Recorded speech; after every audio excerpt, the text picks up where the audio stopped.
Halo Sobat Sehat, jumpa lagi dengan saya Dr. Sung. Nah, pada video kali ini saya akan membahas atau membedah kandungan minuman energi. Amankah? Saksikan video ini sampai selesai.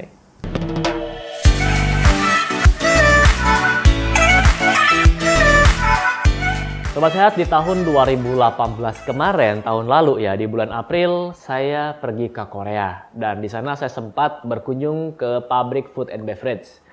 Tapi sayangnya, saya lupa untuk membuat vlog di pabrik tersebut. Jadi, ya kalau vlog di Koreanya saya ada, mungkin Anda bisa tonton di sini. Dan produk dari pabrik tersebut saya sudah buat juga, Anda bisa cek ya di atas atau nanti saya akan berikan di link deskripsi.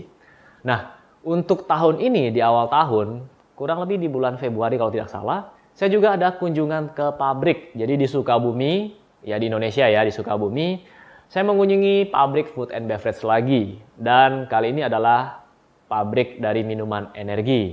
Nah, dari pabrik tersebut saya membuat vlog dan ada beberapa komentar di kolom komen yang akan saya bahas pada kesempatan kali ini. Jadi kebetulan waktu itu yang saya kunjungi adalah pabrik minuman energi, yaitu Krating Daeng. Nah ini botolnya di depan. Dan banyak sekali kontroversi tentang minuman energi, khususnya di Indonesia. Sebenarnya bukan cuma di Indonesia, hampir di seluruh dunia ya. Nah, kali ini saya akan bahas apakah ini berbahaya atau tidak berbahaya. Dan tonton video ini sampai habis. Oke, kita mulai. Saya akan bahas dari yang botol biru. Jadi ini yang reguler, dari zaman saya sekolah, kayaknya SMA ini sudah ada. Saya tidak tahu, mungkin lebih awal lagi. Nah, di sini ada gambar banteng merah. Jadi Krating Daeng ini artinya ya banteng merah ini. Nah, di sini saya bacakan komposisinya. Di sini ada taurin 1000 mg, kemudian ada kafeinnya 50 mg, kemudian ada niacinamide, vitamin B3, ada B6, B5, B12. Kemudian ada gula di sini 25 gram. Nah, ini kemudian ada aturan pakainya juga. Jadi buat Anda semua yang konsumsi minuman apapun, baca aturan pakainya. Di sini ditulis adalah 3 botol per hari. Nah, sekarang kita akan bahas satu persatu isinya. Oke, kita bahas yang pertama adalah taurin. Tadi saya sudah bacakan ada taurin di situ 1000 mg. Nah, sebenarnya taurin ini merupakan asam amino, tapi dikategorikan sebagai asam amino yang non-esensial. Jadi tubuh kita masih bisa buat. Kalau asam amino esensial kan ada 9 yang kita harus dapatkan dari makanan. Sebenarnya secara alami juga taurin ini bisa kita temukan di daging, kemudian di telur ya. Tapi tidak terdapat di protein yang nabati. Jadi tubuh kita bisa buat sendiri asalkan dengan syarat ada vitamin B6 yang cukup di tubuh kita. Nah, kurang lebih seperti itu penjelasannya. Jadi taurin termasuk kategori asam amino. Kemudian yang kedua ada kafein. Nah, kalau kafein saya sudah pernah bahas di video saya sebelumnya. Coba Anda cek di sini. Berapa sih dosis kafein maksimal yang kita boleh konsumsi satu hari? Yaitu 400 mg. Jadi kalau ini kafeinnya 50 mg, ini saya bisa katakan kategori tergolong kecil dibandingkan Anda yang mengkonsumsi kopi. Misalnya Anda nongkrong di warung kopi atau di kafe dengan ukuran yang large.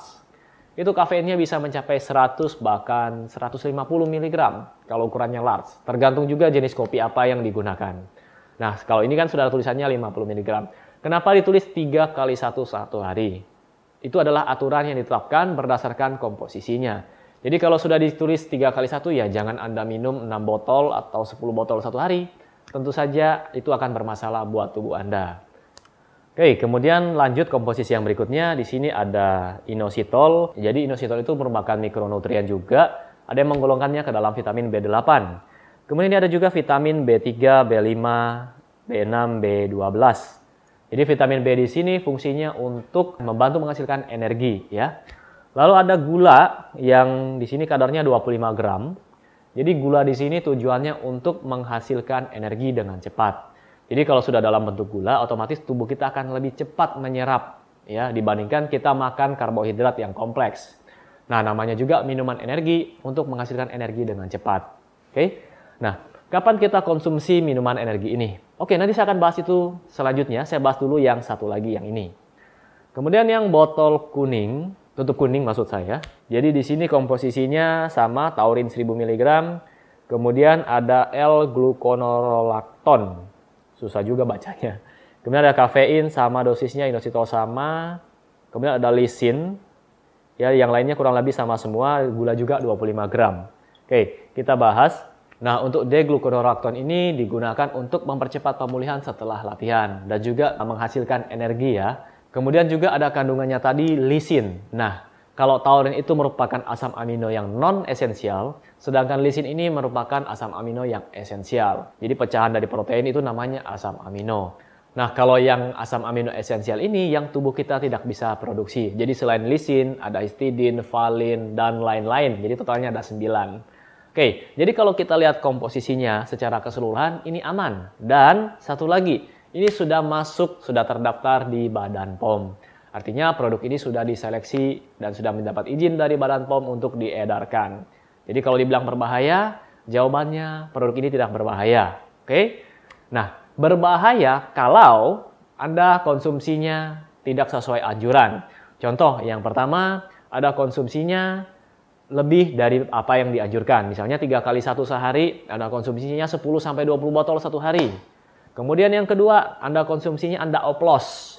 Ya, mungkin untuk tambah lebih segar lagi, Anda oplos dengan gula yang lebih banyak, Anda campur dengan sirup, Anda campur lagi dengan alkohol mungkin. Nah, ini berbahaya buat tubuh Anda. Kemudian yang ketiga, Anda mengkonsumsi bahan lain yang bahannya sama. Contoh zat aktifnya di sini salah satunya adalah kafein.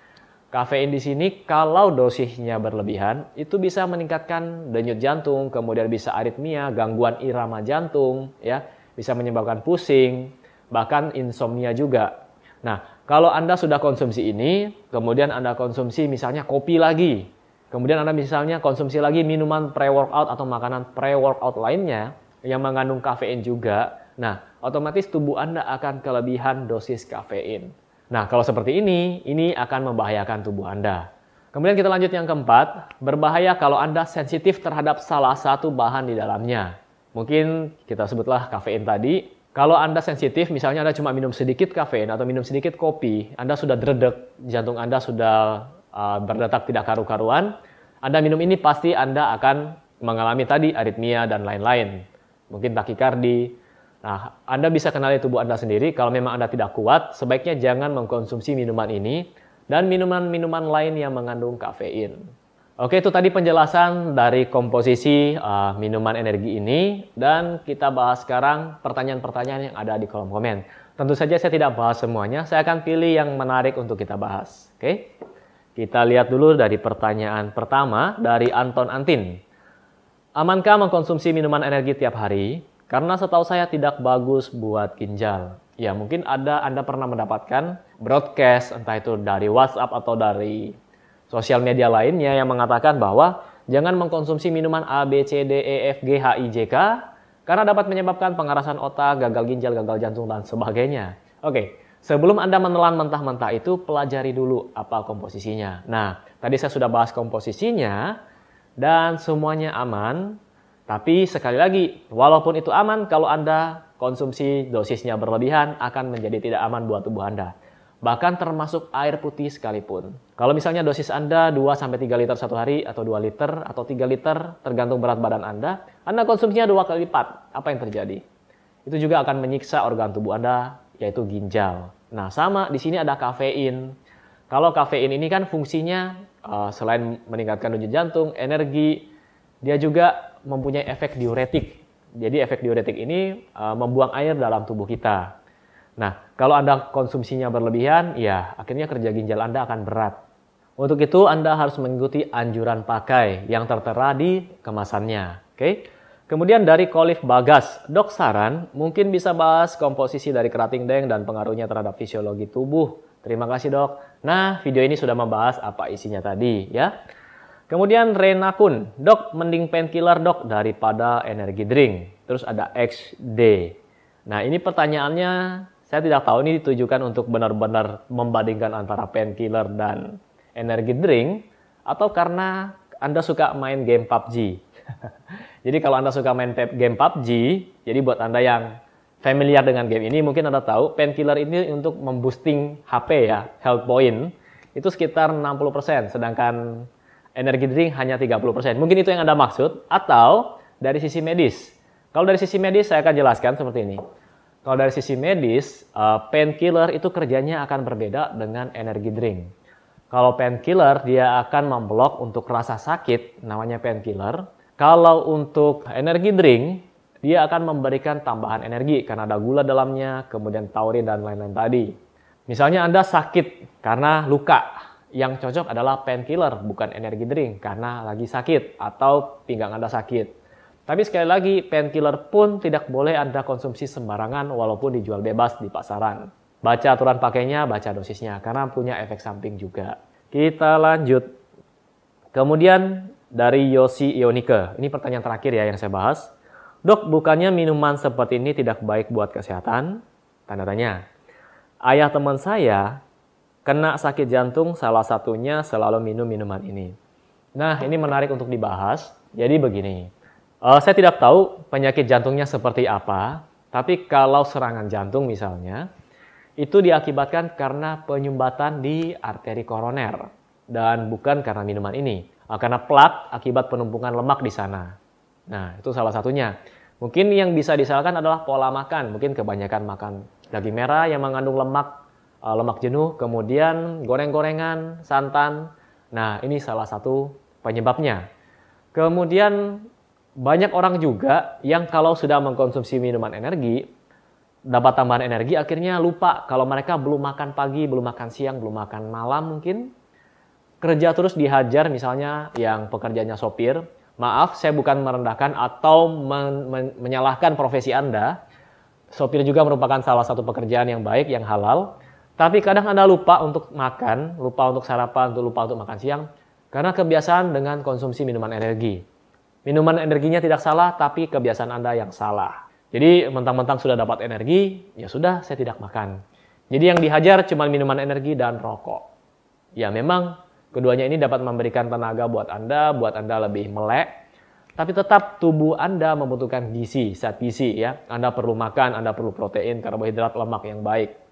Oke, mungkin informasi singkat ini bisa bermanfaat buat Anda semua. Dan selama ini yang beranggapan bahwa minuman A, B, dan C itu jelek dan sebagainya, saran saya pelajari lagi komposisinya. Kapan dia berbahaya kalau digunakan tidak sesuai dengan aturan. Dia bisa menjadi baik kalau Anda pergunakan itu sesuai dengan kebutuhan Anda dan sesuai aturan. Oke, semoga informasi singkat ini dapat bermanfaat. Sekali lagi, bijaklah dalam mengkonsumsi sesuatu. Dan buat Anda yang membutuhkan produk-produk yang mendukung gaya hidup sehat, silakan kunjungi boxsehat.com. Oke, sampai jumpa di video saya selanjutnya. Salam hebat, luar biasa.